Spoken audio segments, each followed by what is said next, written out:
Good day, sir. I am Jean Patrick Tizkier from Section A. For my final examination, I will present my Symfony web application deployment project. So the title of my project is Patrick's Cold Cut. This application is designed to manage products, inventory users, or records. The system includes functionalities such as CRUD, operations, forms, database integration, and routing using Symfony framework. So, now I will explain the structure of my Symfony project. First, the source. Or asa mo lang source man? Para source. Ang source kaya contain sa controllers, entities, and business logic. So, may kadua is ang templates.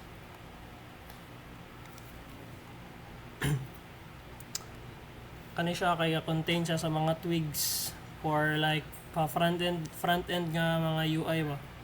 Then ang ikatulo is ang config.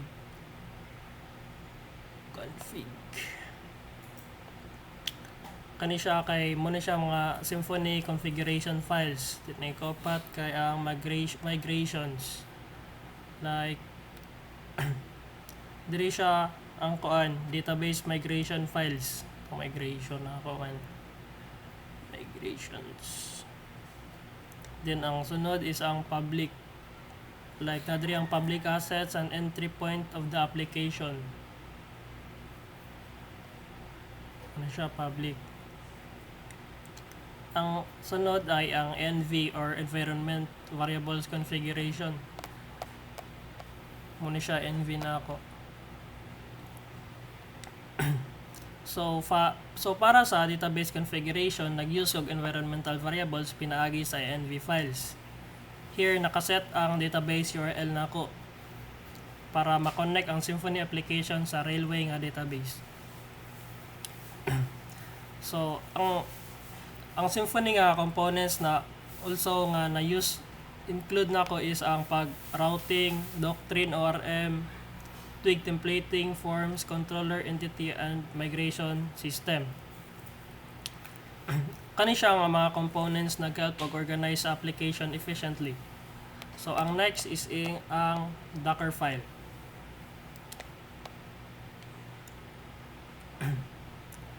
So ang Docker file kay responsible siya for creating the application sa container environment ug ma-install siya PHP, Composer, and required Symfony dependencies. Also mo copy siya project files and prepares para sa application or deployment. Sunod ang Docker Compose YAML. Kani siya kay mo-help siya manage og multiple services such as Symfony application, Nginx web server ug MySQL database. Kani siya nga file mo-allow container para mo run together gamit ang usa ka command. Sunod ang Nginx configuration. So muna siya mo act as a web server nga mo-handle sa mga paingon na HTTP nga request, paingon sa PHP request to PHP FPM. So mo point po din siya sa Symfony public directory as the application entry point. So sunod ang entry point.sh. Kani siya kay ang entry point na script mo automatically siya run startup commands when the container starts. Maka-clear cache siya, maka-wait for database connection, maka-run og migration ug start services automatically. So, help din siya automate sa mga deployment process. Sunod ang akong GitHub repository. Dire makita ang source code files na na-upload completely.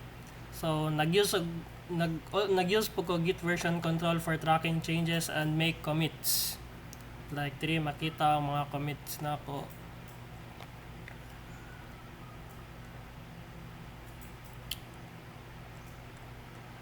Makita po dire ang development progress sa project. So, ang sunod kay ang sa Railway. Dire ma-explain ko sa pag-deploy sa application nako using Railway.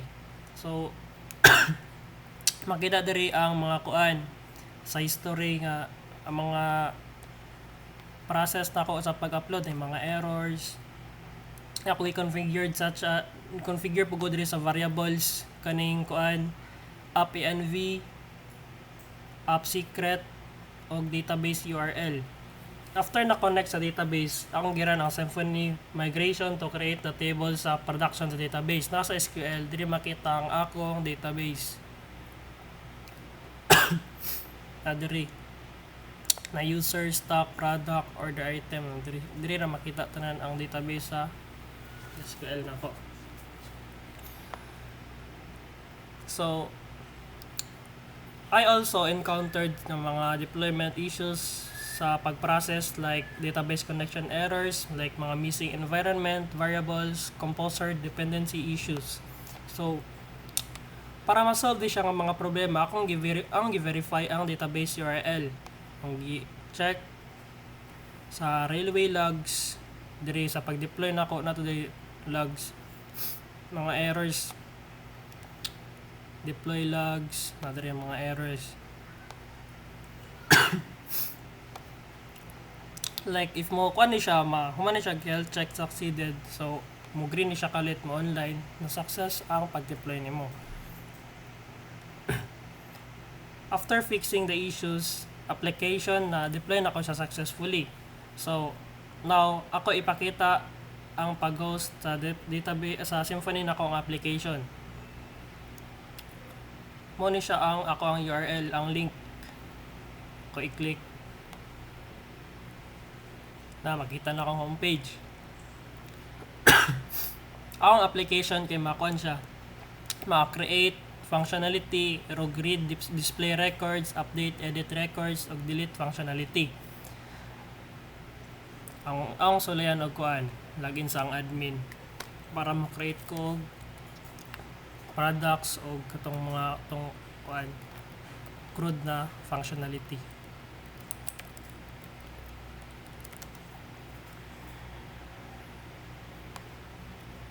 Products.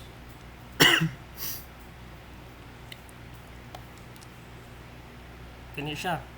First is mo-add ko og product.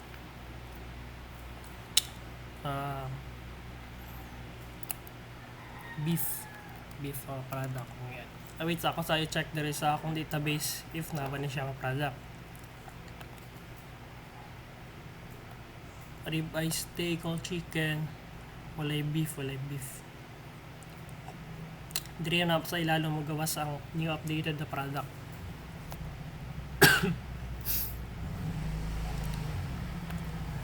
So it's unfold thing 500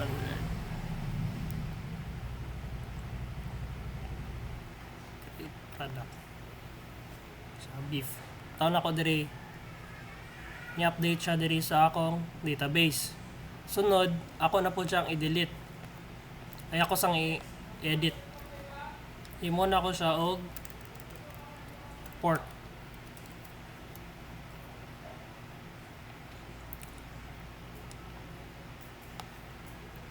Pork na siya, pork.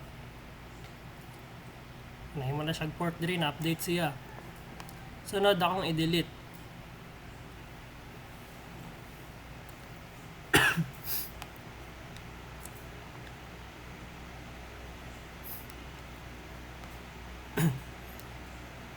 Nagduwa ang naraw, pero sa kanaduwa ang pork. Ito na-delete na siya. So, akong project is connected siya successfully sa database. So, every operation, maka-update siya sa railway database in real time. So, for my reflection, ang usa nga challenges na encounter na ako kay was configuring the deployment environment and database connection, especially sa environment variables because sensitive ang database credentials nga maong kinahanglan sakto ang format. So naka-learn pod ko how important ang GitHub version control ug ang deployment platforms nga naa sa real world web development. Through this project, na-improve ang akong understanding through sa Symfony framework, deployment process, database management, ug troubleshooting production issues. So overall, kani nga project naka-help ni siya nako mo gain og practical experience in deploying a project production ready for web application. Thank you.